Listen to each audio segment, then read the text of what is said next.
The opportunity to listen to a few words that I've put together, some things that I've studied. And as we were talking in several of our classes over the last few weeks, it dawned on me that there's a identification and an element within the congregation in the church, in Christ's church, that we many times overlook and don't appreciate. I'm talking to the priests tonight, both male and female, those that carry the Word of God, those that transpose from this place forward into the workplace and our neighbors, and those who attempt and try to acknowledge the Creator and the priesthood and the acknowledgement of that element that He's established. Many times we don't take into consideration that we're priests. Many times we don't look at the idea of our responsibility and our duty to speak up and to carry the gospel of Jesus Christ. And as Bobby read for us in 1 Peter 2, 9 and 10, we take into consideration there are several words here that describe our duty and our responsibility and how we identify one another. Let's read it again. 1 Peter 2, 9 says, "But ye are a chosen generation." Now just prior to that, in verse 8, it says that there's a stumbling block placed in front of those who are disobedient and who will not hear and obey the word. Then he says, those that do not observe or do not stumble with the stumbling block, that you are a chosen generation, a royal priesthood, quite an acknowledgement, a holy nation. Now there are those today that believe that the Israelite nation is still in existence and came into existence in 1948. They certainly are not holy, and they certainly are not a nation that we describe and understand today. You are a peculiar people. Well, and I've had that said about me a few times, but we realize that we are so different and so opposite and so unlike the world around us in our work environment and our neighbor environment, that you should set forth the praises of Him who have called you out of darkness into His marvelous light. Man, what a tremendous invitation. What an opportunity we've had to be subjected, divided, separated, stand out, been made special people in God's eyes. Verse 10 says, which in times past were not a people. Now we're going to read this out of the Aramaic here in a few minutes, and it's phrased a little bit different. I think it's phrased better. I think it has better terminology. Some of these terminologies that are used here, we have to realize that the translators believe Peter knew he was a Jew, believe he was talking to Jews, and the message that he had to give was to the nation that he served and lived in at the time. That's not what this is about. This is about the future kingdom, the future generation, those that are carrying the message of Jesus Christ later. And in times past you were not a people, but you are now a people of God, which had not obtained mercy, but now have obtained mercy. Qualifications, identifications of our standing in front of our God today and this evening. A priest is one who intercedes to God for another. That's why we pray to our God through Christ, because He is now our high priest. You see, we forget that. We continually repeat the fact that Christ is our high priest, but we very seldom ever identify the priesthood, its responsibilities, and that we're as much a part of that body as anything else. Now today, if we step out in society and we tell somebody we're a priest, they think you're going to be in a little wooden box down here with a little sliding door on it taking people's confessions. That's not what we're talking about. That's not the kind of priesthood that He made. We have to look at these other outfits and other organizations, and they're not a royal priesthood. They have not been appointed, designated, and called by our God. They're not priests. They call themselves priests, but they are not. No matter how many times they say so, they're talking to a God, to their God, but not ours. Our advocate is making intercession for us. We're going to just mention a few scriptures. We're not going to turn to these. Hebrews 7, 24 and 25 is an unchangeable priesthood. We understand that the establishment that Christ created when He died on the cross and when He left here and left His church, it was organized at Pentecost. All those people there, we think of the apostles as being priests, but once you've accepted the gospel and obeyed it, you're as much a priest as they were. In fact, we have a better advantage today than they did because we have more knowledge. We have more of an association. They didn't have the printed word. And I still say, I don't know if James Strong, who created the Strong's Concordance, we'll ever be in heaven and we'll ever meet him, ever see him, ever recognize him. And I'm telling you, the work that he did in the Strong's Concordance, to me, is the second most important book that I possess.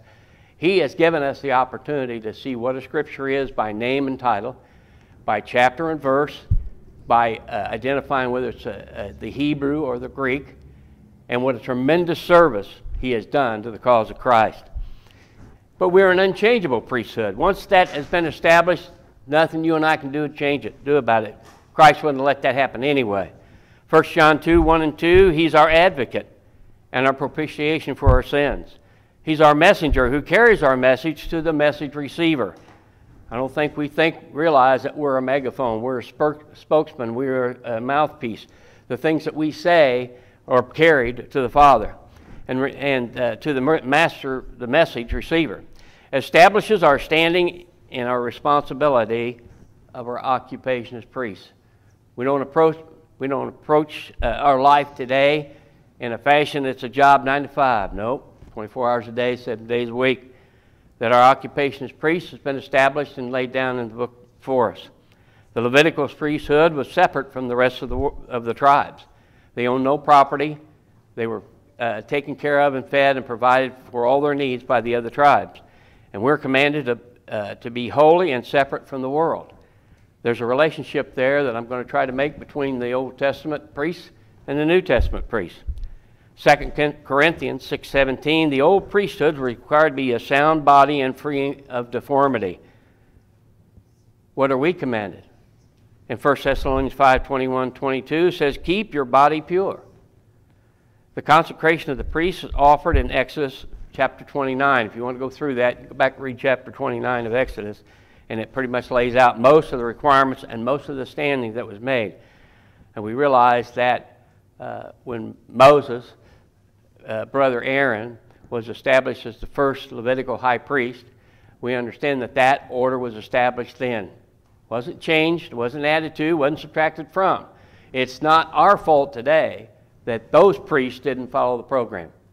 That's what happened. And an offering was made for the priesthood. In conjunction today, Christ is offering for our priesthood. He established that. He's made us a kingdom of priests. Ephesians 1:7 teaches us that we have redemption by his blood. If you remember, it was required that they killed a calf or an animal, and that they spread the blood on the altar. It was the priest's job to spread the blood on the altar. So blood is the only answer that God will receive. He's the only thing that God sees for the remission of sins. Their sins weren't remitted back, but they rolled ahead for a year. Now, one time, our high priest has, with his blood, given us the opportunity of redemption. The priests of old were commanded not to defile themselves. And you'll find that in Leviticus 21:4. And as we are directed to repentance, in Luke 13:1 and 5, the washing of baptism is the same thing as the priest washing in the laver at the tabernacle. There was a process that they were required to cleanse themselves. It doesn't mean what it does today. There was no salvation in a priest washing his hands. It was a ceremonial, it was a material thing that set the stage for us to understand what the washing of water entailed and included.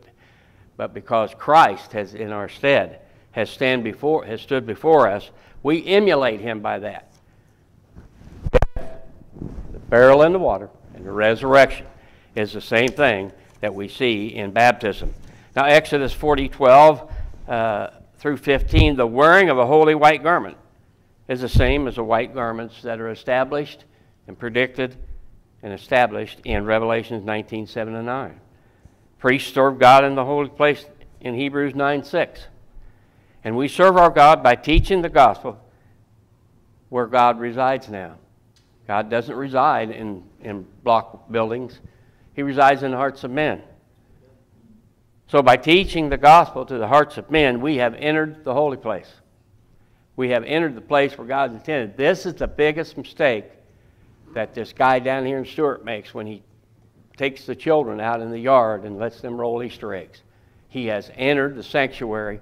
He has taught those young children. Now, whether they ever come out of it or no, or whether they ever tell them the difference. But this is the biggest mistake he's made, It's because he doesn't realize he's entered into the temple and the holy place of God. He has defiled those children by teaching them a false doctrine, by teaching them a false thing. What I tell you, he told me to read John 14. It was about judging people or whatever. It had nothing to do with the discussion we had with him. But, he doesn't understand that, doesn't see that. He thinks that I'm standing in judgment of him. But we now stand in God's place, in God's sanctuary. We enter that sanctuary, whether we realize it or not, by invitation and by permission. No one is just allowed to teach the gospel of Jesus Christ because they'll never get there. If they don't follow the program, they can teach and preach and say whatever they want to. They can have their choirs, they can have their singers, they can have their organs, they can have all these things not directed by the Word of God. But Hebrews 10, 19 through 25 and Exodus 29, 38 through 43 teaches us that the daily sacrifice of the priests. Romans 12, 1 and 2 commands us to offer ourselves as a living sacrifice. Now, how many times have you heard me say that? This is not a part-time job. The priests of the Catholic Church, I guess you ring a little bell and they know you're coming, and that's when they know they're on duty and when they go to work. After they've had their wine for the day, they have a daily offering of the Lord's Supper. They believe that they take the wine and the bread every day. We're not commanded to do that. That's why most of them have a drinking problem. But they do that every day. And I've often wondered when they use that description that when they partake of that bread, which they don't allow the regular people to take of, they dip the bread in the wine and they give it to the parishioners. But I've often wondered if we don't have an image, because God is the right hand of Jesus is the right hand of God, is when he was serving the disciples, he didn't reach over with his right hand, rip his left arm off, and pass it around. That's what they're saying. They're saying his flesh becomes real flesh. When they partake of that bread, it's real. Now, I'm sorry, but you've got a chance and an opportunity to read and hear and study the truth. Now, anybody in their right mind knows that. I'm sorry. I've got a sister that's Catholic, and I'm sorry, but here's the deal they did with her. I probably shouldn't share this, but I will. She claims to be a Catholic. They won't let her partake of the communion, and they won't let her partake of anything because she's divorced. Crazy. She was never married in the Catholic Church. And when they deny her, they won't baptize her because they say she's divorced, she's out of the will of God. Well, baptism is one of the sacraments of the Catholic Church. If you can't get to baptism, buddy, you can't get there. They won't even talk to you. So she still goes, and I asked her one day, I said, well, then why are you going? What's the purpose of what you're doing? They won't let you partake of the communion, and they won't baptize you, and they recognize the fact that you've been married twice, and both of them died, both men died. That don't matter. It don't matter. She's been married twice. But anyway, so I asked her one time, I said, what in the world could you possibly imagine that you're achieving by that? And she said, well, it makes me feel good, and I go, and I get to go every Sunday, and sometimes I go on Saturday night. So she loves NFL football, so guess why she goes on Saturday night? And oh, by the way, we're going to hurry try to get through this. Anyway, but Exodus 40:25 illustrates the lighting of the candlesticks. You see, whether we realize or not, we practice, participate, and instruct all those same things. It's an unchangeable priesthood, and we're instructed to teach men about the light of the Word. The comparison between the priests in the sanctuary or in the tabernacle lighting the candles is the same as us shedding the light of Jesus Christ in the hearts of men. Going into the temple, going into the sanctuary, going to where God lives, and sharing that with them. Now the showbread, as we see here, was set up to be eaten by the priests in Leviticus 25:5. And of course, we as priests of the new order eat that same bread that came down from heaven, the manna from heaven. 1 Corinthians 11:17 through 23. Lastly, the priests burn incense daily. You're going to get me on this one, aren't you? The priests burn incense daily, and now you're going to ask me how it is connected with the priesthood of old. Aaron was commanded to burn incense upon the altar for the sweet savor of God. Today, we offer our prayers up to the sweet savor of our God through His Son, the God of Abraham, Isaac, and Jacob, the Son of the God of Abraham, Isaac, and Jacob, And there's some scriptures we're going to read now. I spent some time on that, but we're going to come back to this, 1 Peter 2, 9, and 10, but I'm going to read later what the Aramaic says and phrases. It's a little bit different. We're going to go to Psalms 141, too, and we're going to read some scriptures here that's going to support what we're studying tonight. Keep moving this thing. Psalms 141, verse 2. Lord, I cry out unto thee, and make haste unto me. Give ear to my voice when I cry unto thee. Let my prayer be set forth before thee as incense, and lifting up of my hands at the evening service. Set a watch, O Lord, before my mouth, and keep the door of my lips. Does this sound like being a Christian? Does it sound like the commandments were made? The mouth is what defiles God, it defiles man. Incline not my heart to any evil thing, to practice wicked works with men that work iniquity. And let not my end of my dainties. Let the righteous smite me, if shall be a kindness. And let him reprove me, and it shall be excellent oil, which shall not break my head. Break my head, for yet my prayer also shall be their calamities. We're to pray for those that despitefully use us.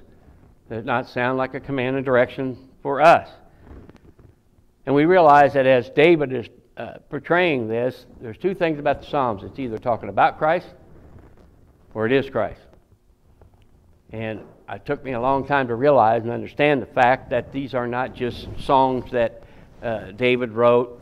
This 140 is not the 140th one he wrote. He wrote several songs, several psalms of praise to his God. At one point in time, somebody collected them all up, put them in together, and numbered them. That's what happened. So we're not sure. We need to understand and appreciate and take a message and zero in on the message, not what the messenger says. Revelation 5:8 is where we're going now. And we're going to look at 3 or 4 here, and then I'm going to go back to 1 Peter 9 and 10 and read it to you out of the Aramaic. Revelation 5:8. I want to substantiate what we're saying. We are a priesthood. We're a royal priesthood. We're a group of people that's been set aside for a specific reason. When you came out of that water back there, if you thought your job was to go back there and sit in the back pew and put your feet up, take a break, not so. There was work to be done. There are things that we're expected to accomplish. There are things that God expects of us. He expected the same things of the priesthood in the Old Testament, and they didn't do it. They were too busy filling their pockets with money. They were too busy not taking care of the widow and the orphan. That was their chief charge. They were too busy stealing from their own people. Look up the usury in your concordance. Just look up the word usury and see what it says. It specifically says that you're not allowed to charge interest or usury. Now they say to another Jew. In other words, those that are in the banking industry today believe that they can charge usury to the Gentiles because they're just a bunch of dogs anyway. They don't count. They've never accepted us, folks. Just accept that. The reason somebody tells you they're a Jew is so they don't have to abide by the Christ of command to be baptized. And so those things are all set in place. Revelation 5:8. And when he had taken the book of life, and the 4 beasts and the 24 elders fell down before the Lamb, having every one of them harps and golden vials full of odors, which are the prayers of the saints. We got people today in the pulpit that are still using, what'd you say the other day? Spring water, holy oil. And you heard me tell the story about one of the first times I met Joe. I asked him about holy water, and he was beside himself. He said, "Why would you ask me something like that?" He said, "I know you know, but I said, well, I just want to see what you said." So this holy water, believe it or not, comes out of the tap. You know, it's not shipped from Jordan. It's not shipped from Jerusalem. It's not prayed over by some Jewish rabbi, which was supposed to be to have made it holy. If you think about it, in order for the Catholics to use holy water, it has to be blessed by a Jewish rabbi in order to make it holy, or it's not holy. So in order to place themselves in that position, they have to understand that that's what it is for. I was telling George here one time, they also had a habit of when they donated money, this is pathetic, they didn't have paper money. Now this is how vile these people are. They would stand in the back of the tabernacle. They had two big brass urns back there. And the higher you held your hand and the farther you dropped the money, the more impression you made with people around you. They did that on purpose, to be something big, to be something important. But we don't care about those things. But those are things that they did as far as the people that got strayed so far from, not only from the law of Moses, from the priesthood, that Ananias had his brother-in-law or son-in-law be the high priest. Who decided that? We didn't decide who our high priest is. We recognize him for what he is and the position he stands in. So we see in 5:8 that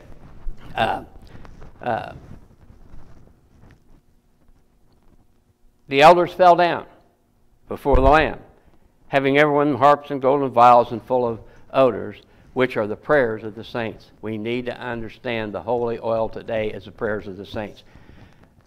Christ and God do not hear when you put oil on somebody's head. They don't care about that. It's not part of their program. That's the old program. We don't want to hear. What did Bob say this morning? A new generation, a new title, a new program.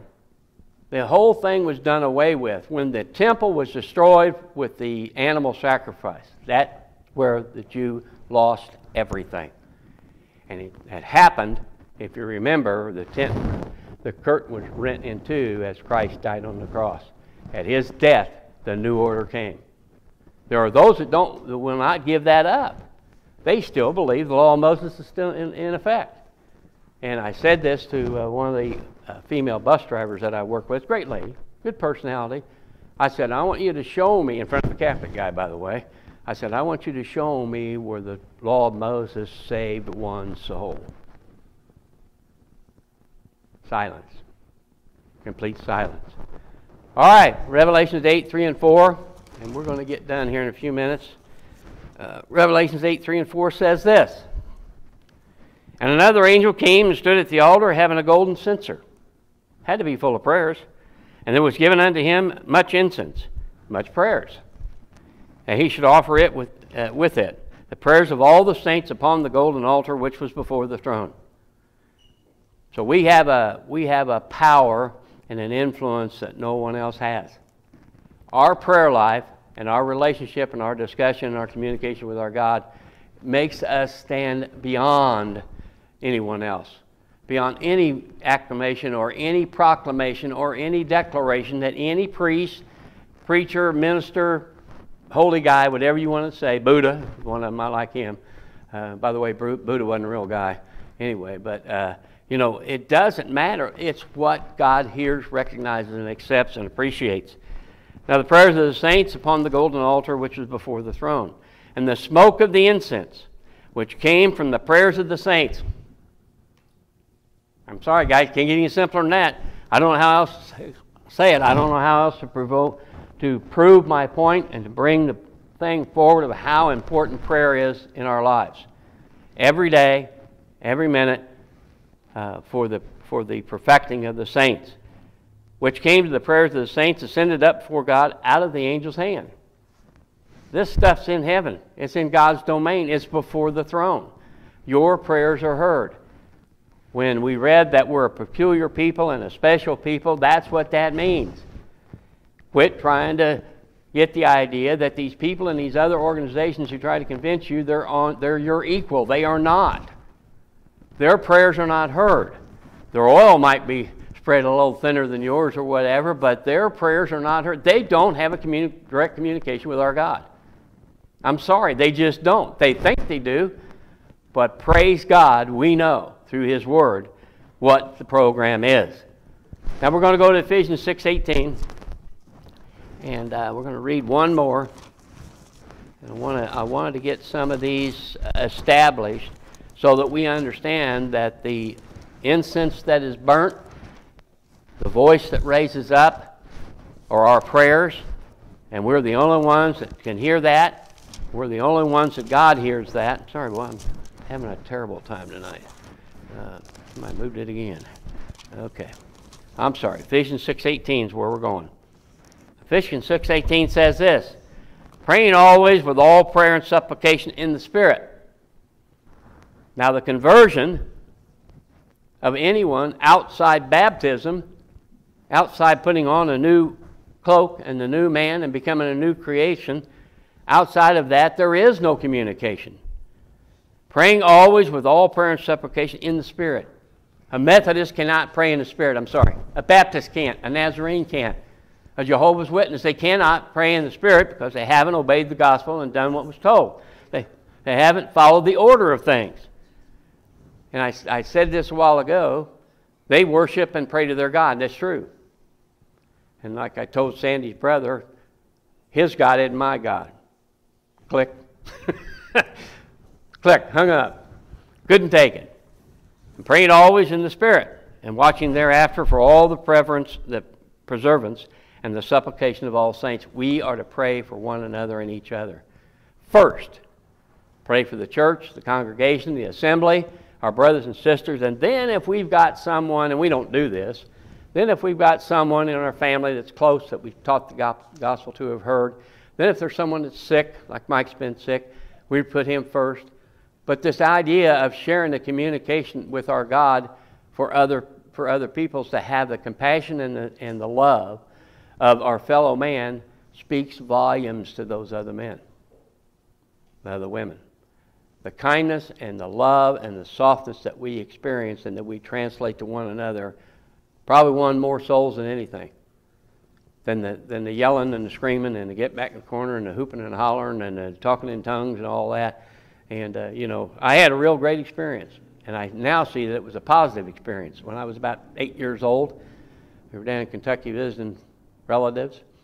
Went to church with my cousins. This guy jumps up. I mean, it scared me to death. This guy jumped up and screamed and hooped and hollered and started running across the back of the pews, up and down the church. At 8, I realized that it ain't for me. This is the wrong program. There's something wrong here. When I told my dad what happened, you know what he said? Oh, yeah, that's Joe so-and-so. He knew exactly who the guy was. The guy's nuts. But that was his way of supposedly exchanging those things with one another. But praying always the supplication of the Spirit and watching thereunto with all perseverance and supplication to all the saints. That's our first, number one duty, obligation, responsibility to one another. We ought to be praying every day, every morning, all day, really. And as our shepherd used to say, we should let prayer interrupt our work. Keep right on going down the road and do what you got to do. But our most important asset is to pray for the saints. Nobody else can pray for the saints.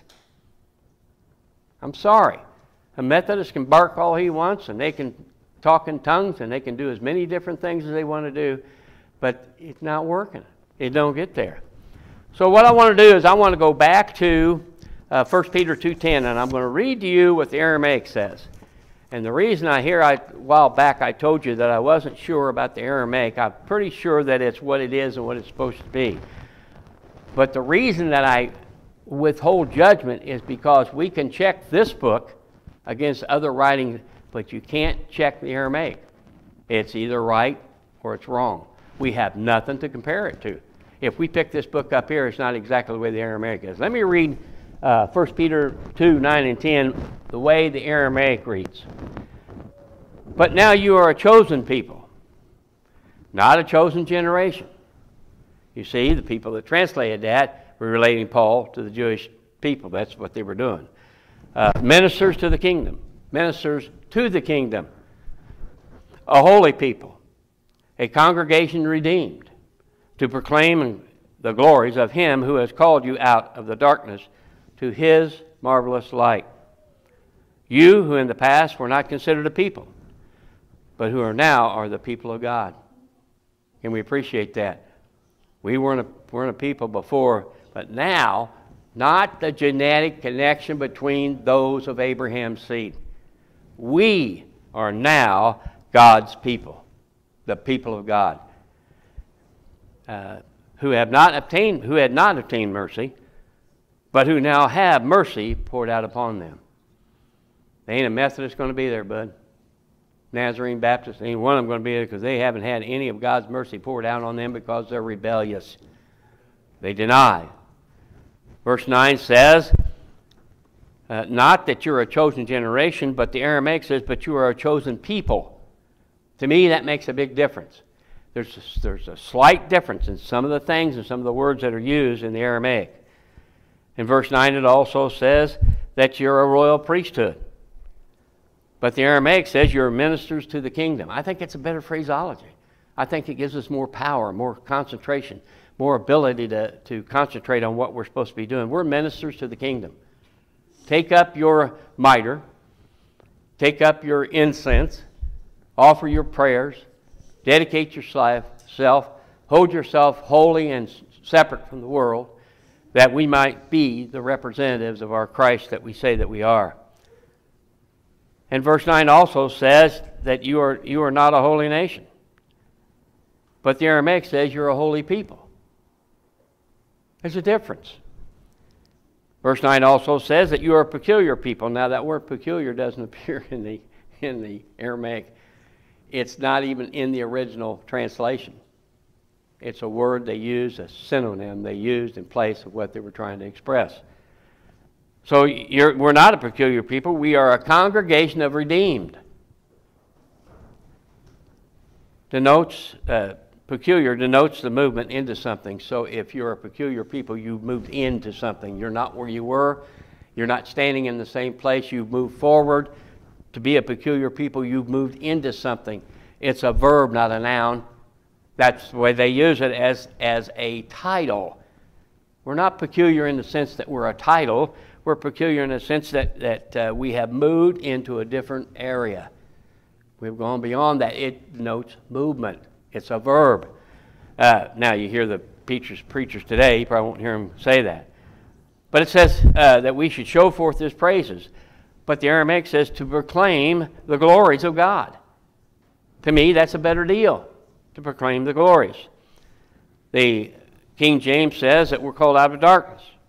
And the Aramaic says almost the same thing, called you out of darkness. Verse 9, the King James says, not into His marvelous light.